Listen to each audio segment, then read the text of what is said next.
একজন বৈধ প্রধানমন্ত্রী, একজন নির্বাচিত প্রধানমন্ত্রী যেভাবে বাংলাদেশ থেকে উৎখাত হয়েছে, সেটা যদি এখন আশু সমাধান না হয়, সেটা কিন্তু বিশ্বের বিভিন্ন দেশের জন্য আগামীতে কিন্তু হুমকি স্বরূপ হয়ে দাঁড়িয়ে। আজকে বাংলাদেশে সেটা সম্ভব হয়েছে, আগামীকাল ভারত হবে, এরপরে রাশিয়া হবে, এরপরে চীনে হবে, এরপরে আমেরিকা হবে, সেটা কিন্তু হবে। আচ্ছা স্যার, আপনি তো একজন মুসলিম, মাদ্রাসাগুলোতে যেভাবে জঙ্গিবাদের প্রদর্শন চলছে, একজন মুসলিম হিসেবে তাকে মেনে নিতে পারছেন? একজন পুরোহিতকে তারা হত্যা করেছে, জবাই করে হত্যা করা হয়েছে, সেটা আজকের ঘটনা। এগুলো কিন্তু বাংলাদেশের মিডিয়াতে আসে না।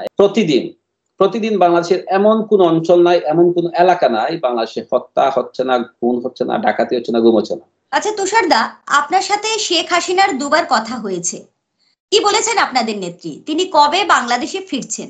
সেই জেনারেল টিক্কা তার সৈন্য সদস্যদের বলেছিল, তোমরা এমন ভাবে বাংলাদেশি মেয়েদেরকে দর্শন করো যাতে করে 50 বছর পরেও এই রাজাকারের এই বাচ্চারা এই বাংলাদেশকে চুবল মরতে পারে। এই রাজাকারের বাচ্চারা, এই জারদের বাচ্চারা আজকে বাংলাদেশের ক্ষমতাকে অবৈধভাবে দখল করে বাংলাদেশের ক্ষমতার মসনদে রয়েছে, এবং যারাই ক্ষমতার মসনদে তারাই হচ্ছে এই 54 বছরের পূর্বের রাজাকারের বাচ্চারা।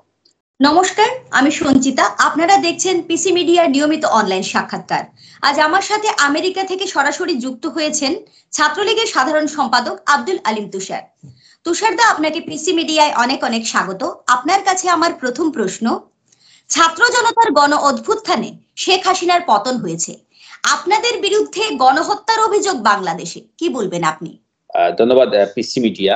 আমাদের আপনি সাথে রয়েছেন সঞ্চিতা দি, এবং আমাদের সাথে আরো রয়েছেন প্রণব দা। আমি আপনাদেরকে সবাইকে ধন্যবাদ জানাচ্ছি, এবং এই মুহূর্তে এই বিজয়ের মাস চলতেছে, মহান বিজয় দিবসের শুভেচ্ছা জানাচ্ছি বাংলাদেশ থেকে আপনাদেরকে সবাইকে। এই বাংলাদেশের বিজয় দিবসের পিছনে কিন্তু ভারত এবং রাশিয়ার বড় একটা অবদান রয়েছে আমাদের বাংলাদেশের বিজয়ের স্বাধীনতার জন্য।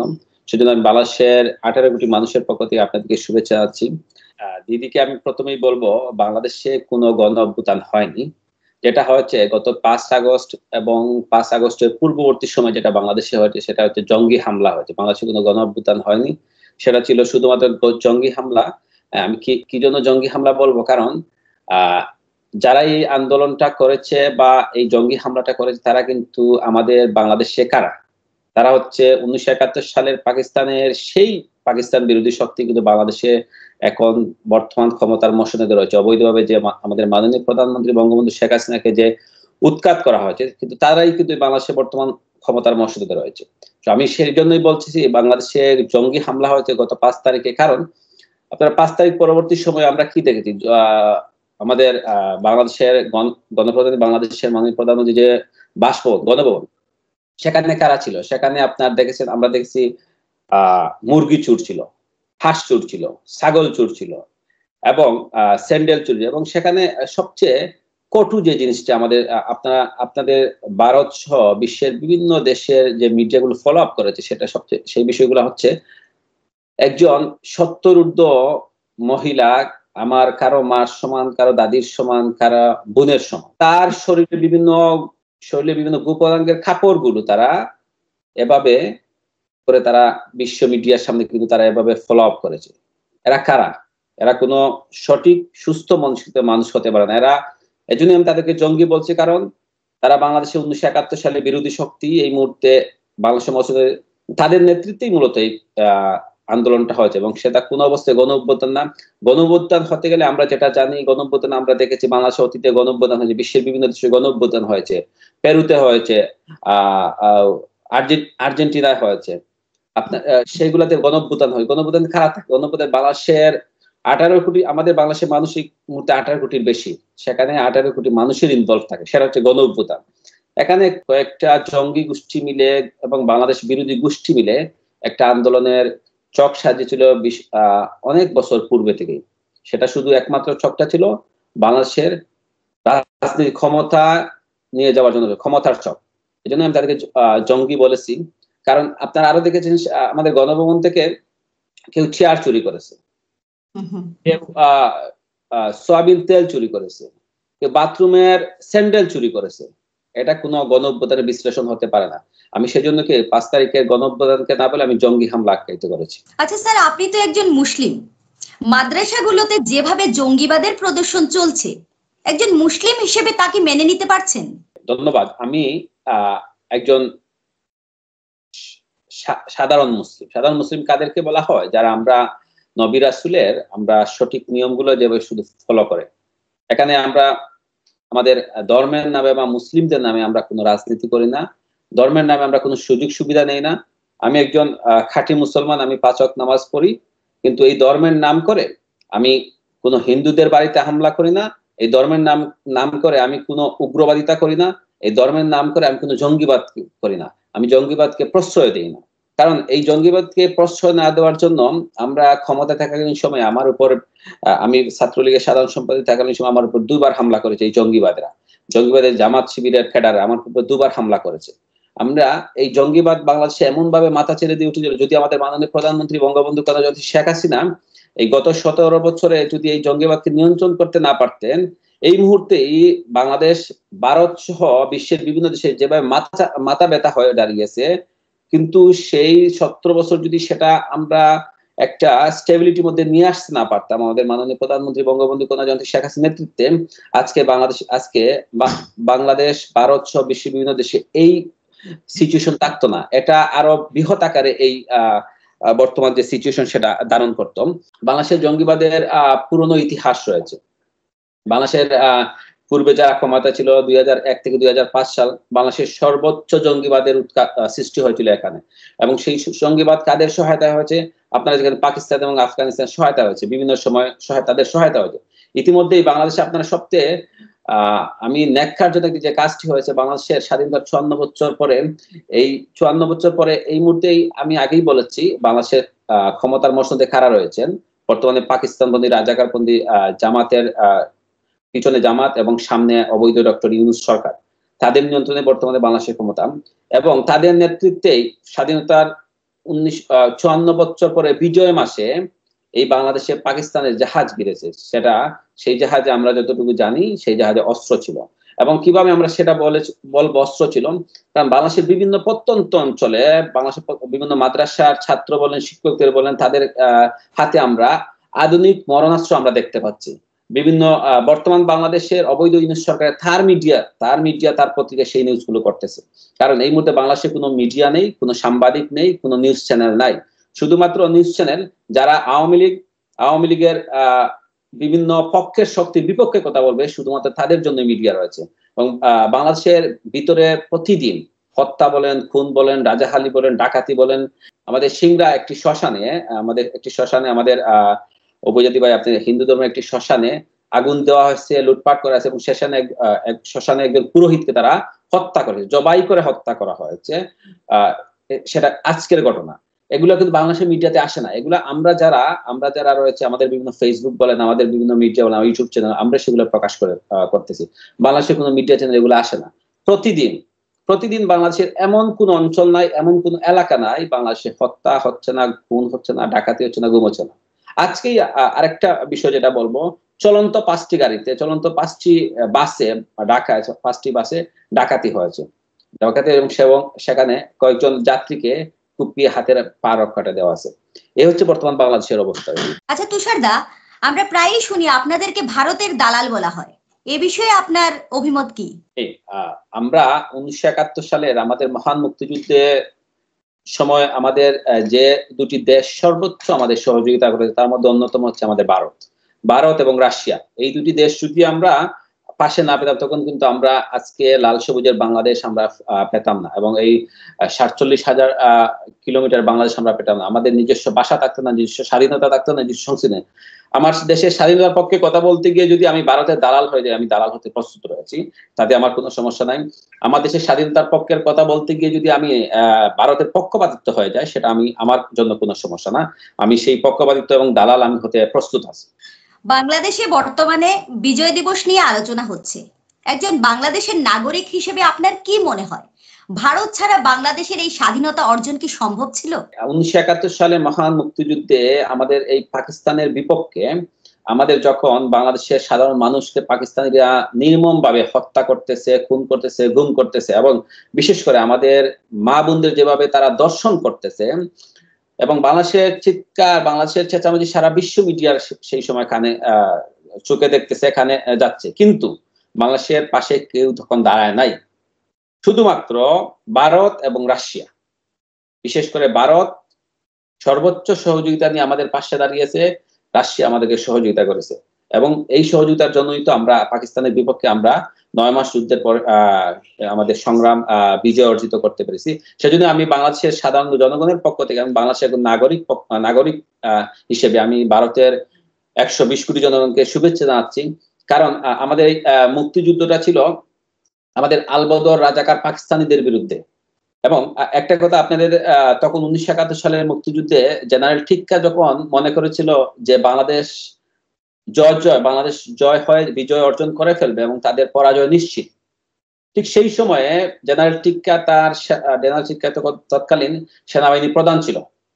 সেই জেনারেল টিক্কা তার সৈন্য সদস্যদের বলেছিল, তোমরা এমন ভাবে বাংলাদেশি মেয়েদেরকে দর্শন করো যাতে করে 50 বছর পরেও এই রাজাকারের এই বাচ্চারা এই বাংলাদেশকে চুবল মরতে পারে। সেই 54 বছরের পরে বাংলাদেশে আজকে যে ঘটনাটা হলো সেটা সত্যি হলো।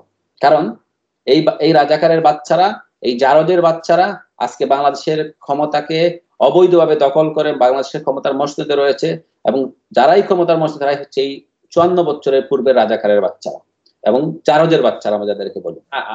আমি সেজন্যই ভারতকে ধন্যবাদ জানাবো এবং ভারতের 120 কোটি মানুষকে ধন্যবাদ জানাবো। আমাদের সাথে ছিলেন, আমাদের সহযোগিতা করেছেন এবং রাজাকারের বিরুদ্ধে আমরা 1971 সালে যে মহান মুক্তিযুদ্ধ ছিল সেটাকে বিজয় অর্জন করতে পারবো। এবং আমি আপনাদেরকে আরেকটি সহযোগিতা এখন চাইবো, কারণ বর্তমান বাংলাদেশের মুক্তিযুদ্ধটা, এখন যে মুক্তিযুদ্ধ হবে, এখন রাজাকারের বংশধরের বিরুদ্ধে মুক্তিযুদ্ধ হবে।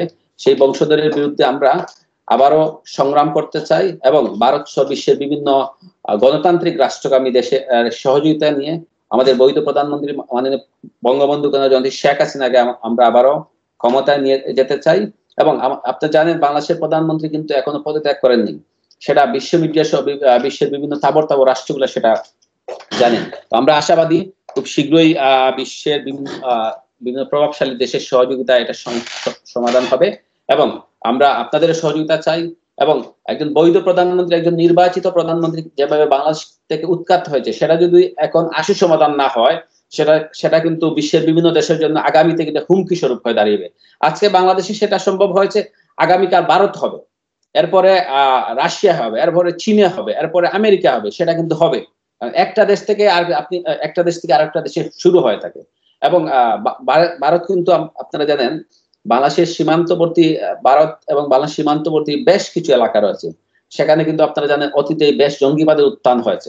বর্তমানে বাংলাদেশ জঙ্গিদের আশ্রয়স্থল ইতিমধ্যেই, কারণ আপনাদের ভারতের যত জঙ্গি এবং বাংলাদেশের যত সব কিন্তু একসাথে তাদের সম্পৃক্ত কানেকশন রয়েছে। এই আজকেও কিন্তু, গতকালকেও কিন্তু পাকিস্তান থেকে যে জাহাজ এসেছে, বাংলাদেশের দ্বিতীয় জাহাজ এসেছে, সেটাতে কি আছে আমরা কেউ জানি না। কিন্তু পাকিস্তান থেকে প্রথম যে জাহাজটা ছিল, তারপরেই কিন্তু বাংলাদেশের বিভিন্ন স্থানে, বিভিন্ন এলাকায়, সীমান্তবর্তী এলাকায় আধুনিক মরণাস্ত্র কিন্তু আমরা দেখতে পাচ্ছি। এবং গত 3 দিন আগে 2টি স্নাইপার এবং বেশ বুলেট সহ প্রায় 5 জনকে আটক করেছে পুলিশ, বর্ডার গার্ড। সেখানে কিন্তু 5 জন হয়েছে শিবিরের ক্যাডার। এবং আজকেই এই বর্তমান অবৈধ সরকারের পত্রিকায় দেখলাম, আমি একটু আগেই দেখলাম, তারা কিন্তু 5 জনই হচ্ছে শিবিরের ক্যাডার। তো এই মরণাস্ত্র গুলা কোথায় থেকে আসলো? আমরা দীর্ঘদিন ক্ষমতার ইয়েতে ছিলাম, বিগত 16 বছর আমরা কিন্তু কখনো অস্ত্রের রাজনীতি করিনি। আমরা সবসময় চেয়েছি বাংলাদেশকে একটি স্থিতিশীল রাষ্ট্রে পরিণত করার জন্য। এবং আপনারা দেখেন বাংলাদেশের আমাদের মাননীয় প্রধানমন্ত্রী বঙ্গবন্ধু শেখ হাসিনার নেতৃত্বে পুরো বিশ্বে বাংলাদেশ জঙ্গিবাদ দমনে এবং স্থিতিশীলতা একটি বেশ সুনাম কুড়িয়েছে।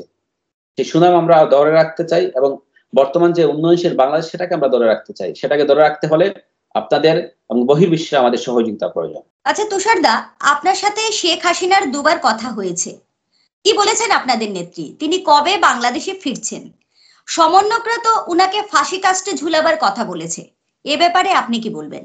আসলে মাননীয় প্রধানমন্ত্রী বঙ্গবন্ধু জয়ন্তী শেখ হাসিনার সাথে আমার কয়েকবার কথা হয়েছে। কারণ গত 5 আগস্টের পরে আমি সহ আমার দলের নেতা কর্মীদের বিভিন্ন পরিস্থিতি আমি আমার মাননীয় নেত্রীকে মেসেজ করেছিলাম। এবং আমি বিশেষ করে গত 5 আগস্ট আমাদের সরকার উৎখাতের প্রায় 15 থেকে 20 মিনিট পরেই কিন্তু বর্তমান যে অবৈধ ইউনিট সরকার, তার ক্যাডার বাহিনী, বিএনপি এবং জামাতের শিবিরের ক্যাডাররা আমার বাড়িতে হামলা করে তখন আমার বাড়িতে আমার পরিবার ছিল, আমার মা বাবা, ভাই বোন, আমার বউ বাচ্চা সহ সবাই ছিল।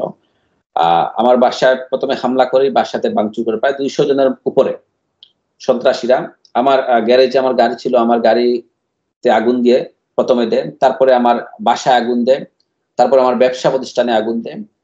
এই বিভিন্ন তথ্য সহ আমি মাননীয় প্রধানমন্ত্রীকে একটি মেসেজ করেছিলাম। তখনই আমার নেত্রী আমাকে যে উত্তরটা দিলেন সেটা বললেন, এইসব বিভিন্ন ডকুমেন্টারি বিশ্বের বিভিন্ন মিডিয়াতে আমি যেন পাঠিয়ে দেই এবং তাদের সাথে শেয়ার করি, এবং বাংলাদেশে আমি অথবা ডাক যুগে কারো মাধ্যমে সেই সব যেন আমি জিডি করে রাখি। এটা ছিল আমার মাননীয় নেত্রীর আমার প্রতি নির্দেশ, এবং শুধু আমি নয়, আমার দলের নেতাকর্মীদের প্রতি নির্দেশ। আমি যতটুকু সম্ভব আমার বিভিন্ন নেতাকর্মীদের সাথে সেটা শেয়ার করেছি এবং তাদেরকে এই তথ্যটা ছড়িয়ে দিয়েছি। তো মাননীয় প্রধানমন্ত্রী বঙ্গবন্ধু কন্যা জয়ন্তী শেখ হাসিনা, আপনারা জানেন, নেত্রীকে উৎখাত করা হয়েছে। বাংলাদেশে আগেই বলে বাংলাদেশে একটি জঙ্গি হামলা হয়েছে। এখন জঙ্গি হামলা যখন হয়েছে, এই জঙ্গি হামলা আমাদেরকে মোকাবেলা করতে হবে।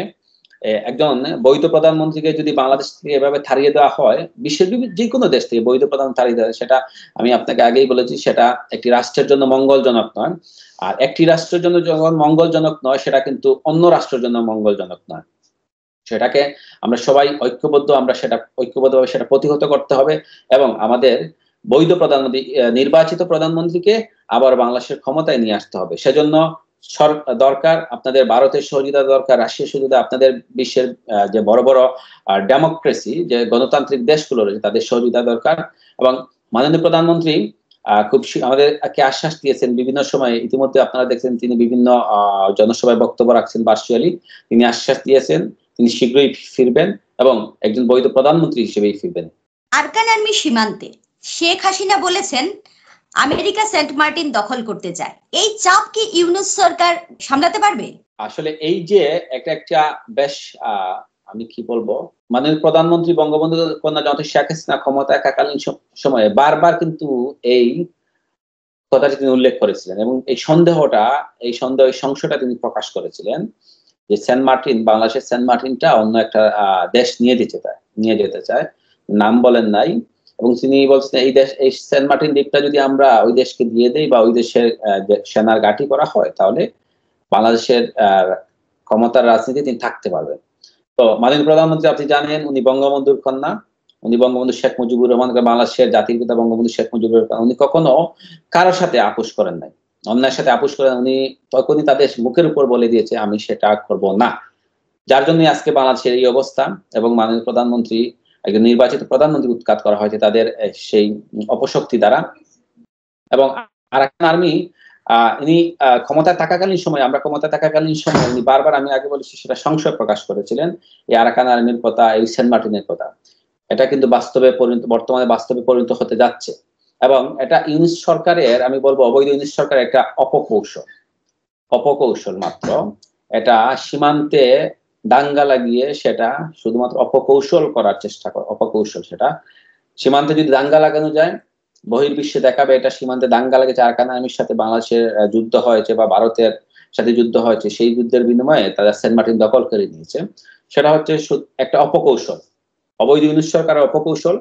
এবং আমরা বিশ্বাস করি বাংলাদেশের সাধারণ মানুষ এবং বাংলাদেশের মানুষ এই অবৈধ ইউনূস সরকারের অপকৌশলকে ঠেকিয়ে দেবে এবং তাদের আকাঙ্ক্ষিত নেত্রী, নির্বাচিত মাননীয় প্রধানমন্ত্রী বঙ্গবন্ধু কন্যা জয়ন্তী শেখ হাসিনা দেশে ফিরিয়ে নিয়ে আসবে। আপনার কাছে আমার শেষ প্রশ্ন, বাংলাদেশের সংখ্যালঘুরা কেন নির্যাতিত?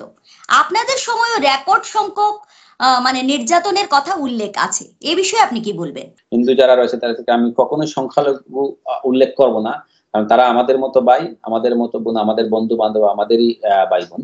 যাই হোক, আওয়ামী লীগ সবসময় বাংলাদেশের অন্য সম্প্রদায়ের লোককে নিরাপত্তা দেওয়ার চেষ্টা করেছে, এবং আপনারা দেখেছেন বাংলাদেশে যখনই এই সম্প্রদায়ের লোকের উপর হামলা হয়েছে, জঙ্গি হামলা হয়েছে, বাংলাদেশ আওয়ামী লীগ সরকার বারবার নিরাপত্তা দিয়েছে। এবং বাংলাদেশের প্রায় 7% মানুষ এই মুহূর্তে হিন্দু সম্প্রদায়ের লোক বাংলাদেশের মোট জনসংখ্যা রয়েছে।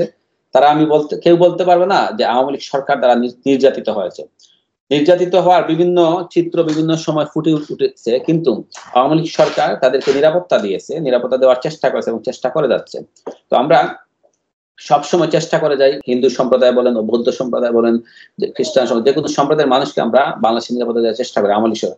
কারণ বাংলাদেশ যখন সৃষ্টি হয়েছিল 1971 সালে, বাংলাদেশ যখন সৃষ্টি হয়েছিল, 1971 যে পরের সংবিধান, পরে 72 যে সংবিধান, সেখানে বাংলাদেশের স্পষ্টভাবে বাংলাদেশের সংবিধানে জাতির পিতা বঙ্গবন্ধু শেখ মুজিবুর উল্লেখ করেন, আমার এই দেশে তখন 7 কোটি বাঙালির দেশে মুসলমান, হিন্দু, খ্রিস্টান, বৌদ্ধ ধর্ম সব সম্প্রদায়ের মানুষ এখানে থাকবে, সবার সমান অধিকার থাকবে।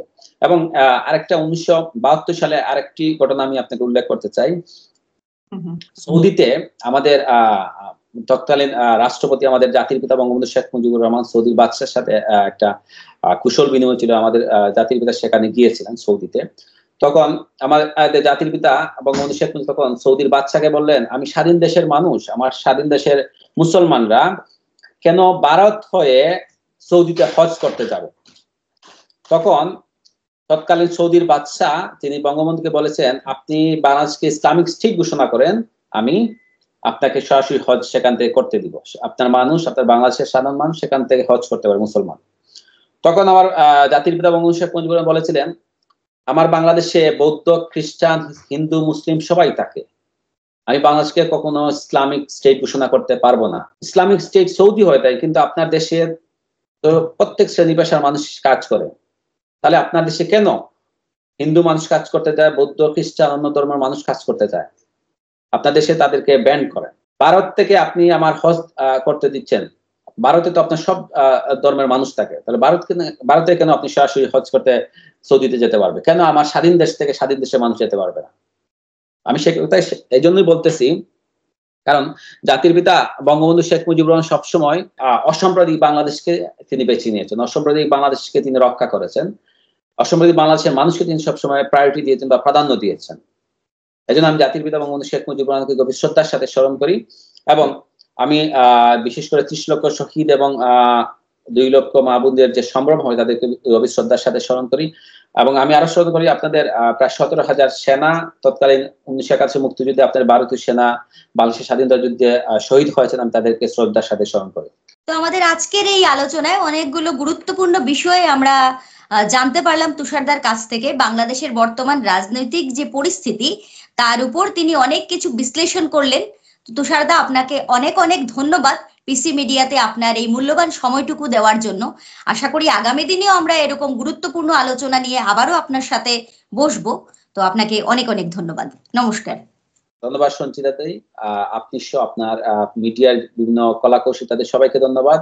এবং আমি আবারও বাংলাদেশের 18 কোটি জনগণের পক্ষ থেকে আপনাদের 120 কোটি জনগণ, ভারত 120 কোটি জনগণকে বিজয় শুভেচ্ছা জানিয়ে আমি বিদায় নিচ্ছি। ধন্যবাদ সবাইকে। জয় বাংলা, জয় বঙ্গবন্ধু।